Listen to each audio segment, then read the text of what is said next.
welcome back to my channel. My name's Dick Fleming, and at the height of the Vietnam War, 1968-1969, I was a member of Recon Battalion and then First Force Recon. And I tell my stories about my time in the Marine Corps in a book I wrote called Chasing Charlie, which is available on Amazon. And I also have a website called firstforcerecon.com, where I have links to other resources in the recon community and photographs that I took of my time in the service or that other people have sent me over the years. So that's firstforcerecon.com. So after my friend Chief had been shot, I had a feeling that I wanted to do something for his family or in memorandum, so to speak. I didn't quite know what I could do because I didn't have his real name. I guess I could have gotten it from the powers that be. You know, probably I could have done that. But I was at Freedom Hill one day and I saw this advertisement for an organization called Save the Children, and I thought, well, you know, that might be a nice thing to do because they had a special program where you could dedicate donations to Native American tribes, Native American kids. And so I wrote to my father and I said, hey, Dad, can you set this account up for me with Save the Children? And I could send you some money every month. And he did. And I got myself associated with this tribe in the Southwest, a Navajo tribe, the same tribe as Chief had been. And every month I sent him a small amount of money, and my father sent my father a small amount of money, and then my father sent that money off to Save the Children. And so some other guys heard about what I was doing, and they said, hey, you know, we'd like to contribute to that too. Well, I said, great, that's a wonderful thing to do. And word got around, and people started dropping off money for me each month, and eventually I started going out to the other guys in my company and, you know, asking if they'd like to contribute.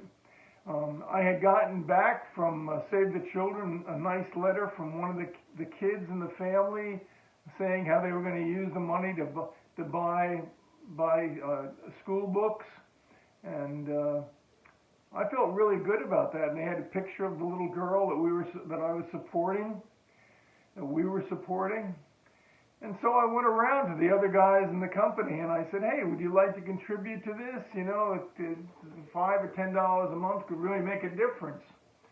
And there wasn't a single person in that company that said no. You know, they all wanted to contribute because it made us feel good to think that we were contributing to something positive. And, you know, at least it made me feel good. And I'm sure it made them feel good too, because there wasn't a single person I approached that said, no, I don't want to be doing that, you know. So at the end of after a while, I had about 20 subscribers, you know, and, you know, every month I'd go by the mess hall there and I'd, you know, have the new letter that the little girl had written and some new pictures, and as guys went in, you know, they'd look at it and you know, they'd give me some money, and you know, I started to get almost everybody in the company in the enlisted men area were contributing at least. Not the lifers, you know, but I didn't want to approach the lifers. A lifer is someone who is making a career out of the Marine Corps. That might be, usually it was at the higher echelons, you know, with staff sergeants, staff sergeants, gunnery sergeants, etc., up the line, the enlisted men rank. But it could also be a, you know, a corporal, for example, that, you know, was real gung ho and wanted to make a career out of the Marine Corps. It was a faintly derogatory term, however, in our opinion, the Bush Marines' opinion. We used to kid that my friend Ma, we used to call him and say, "Hey Ma, you're a real lifer." He used to get so mad at that. "I ain't no lifer," he'd yell at us. "I ain't no lifer." But you didn't want to mess with the lifers too much because they were making a career out of the Marine Corps. It was their decision, and they nothing wrong with what they were doing. And most of them were good guys. They just felt that they fit into the Marine Corps mentality, and they wanted to make a career out of it. Philosophically, they felt at home there. But on this particular day that I remember, I was in the line by the mess hall there, and I was showing my pictures to the other guys, and they were handing me some money, and I heard someone come up behind me, and it was the gunnery sergeant, Gunny T, big roly-poly guy. Never went out in the bush, but he was like an administrative assistant to the major. And he comes up behind me, and he's looking at what I'm doing. He sees me collecting this money. He goes, "What the hell are you up to, Fleming? What kind of a scam is this?" No, it's not a scam. It's not a scam, Gunny. We're collecting money for the Save the Children. He goes, "You can't be doing that." He goes, "You're trying to get yourself written up?" He goes, "That's a court-martial offense." He looks at me really suspiciously, and he goes, "Well, what kind of a scam are you running here?" He goes, I go, "No, not a scam. Not a scam." He goes, "This thing's got to stop right now." He goes, "Give those guys back their money. You're not doing this around here." I said, "All right, what can I do?" So I continued contributing my own money, but I had to refuse the other guys. I gave them the information. They could do it on their own, but I don't know whether very many of them made that effort. You had to set things up, and the way that I did. But it just shows that the guys had that need to do something positive when there was so much negative going on all around us. And about a month later, I saw posted on the headquarters bulletin board, there was a poster that said, "Join Civilian Action Patrol, volunteers needed. Make a difference to the hearts and minds of the Vietnamese." And they had on the poster was a photograph of these guys, these Marines, with a bunch of villagers around them, and they were building a school or digging a well or something. I thought to myself, that's a really good thing. I'd like to do that. So I put my paperwork in. There was a form that I got, and I filled it out, and I volunteered for Civilian Action Platoon, CAP. And I don't think a day passed. I was called into the headquarters building, and I was expecting that my request to be approved. And I went in to see Gunny T again. He's sitting there behind his desk, kind of a roly-poly guy. Not a bad dude, just administrator. And he's looking at my paperwork, and he turns around and he says to me, and he goes, "What the hell is this bullshit, Fleming? What are you trying to do now?" I go, "I'm not trying to do anything, honey. I'm applying for CAP.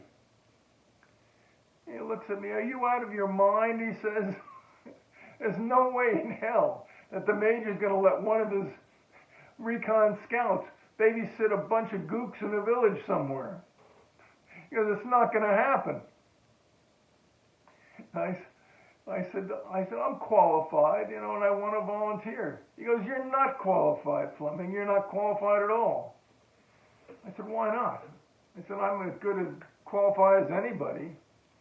He goes, it says right here, you have to have 6 months or more in country in order to join this program.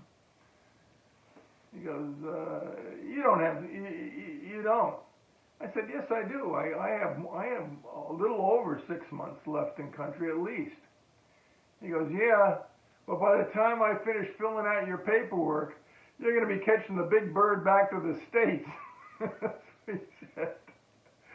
He goes, you forget this idea right now if you know what's good for you.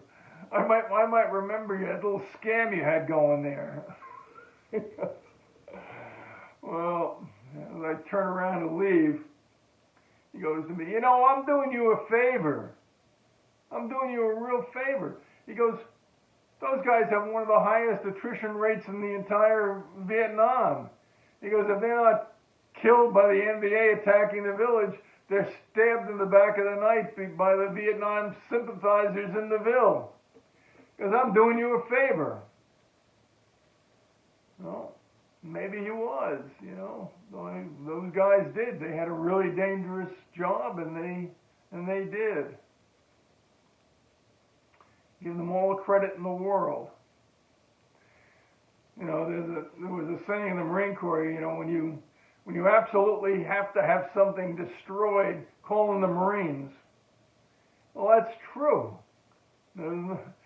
We were able to destroy things left and right. We had the training to do that. But young people in general, they have something. I believe that they all have something inside of them. They want to contribute. They want to at that stage of life build something. They want to do something beyond themselves. They're looking for challenges. And I remember that young man whose father, who I talked to about joining the Marine Corps, his father asked me to try to dissuade him from joining the Marine Corps. And I think back to myself, if I had had the wisdom at the time, maybe I could have put something in his mind as an alternative to the Marine Corps.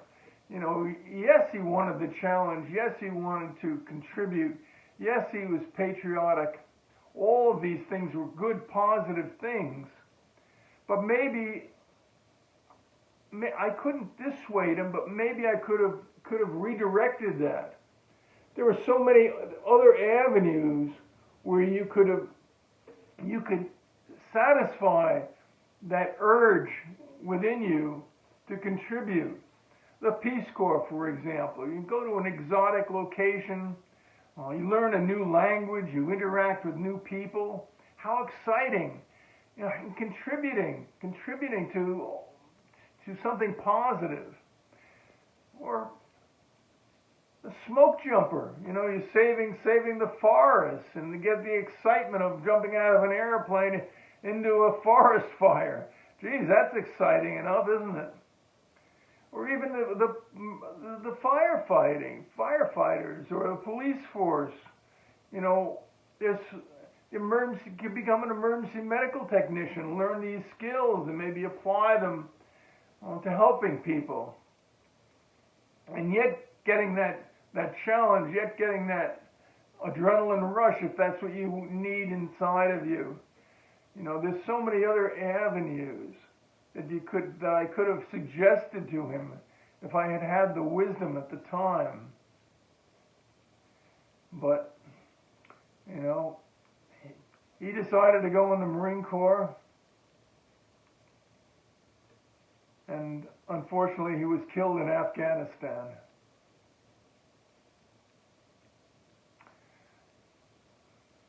That's all for today. Thank you.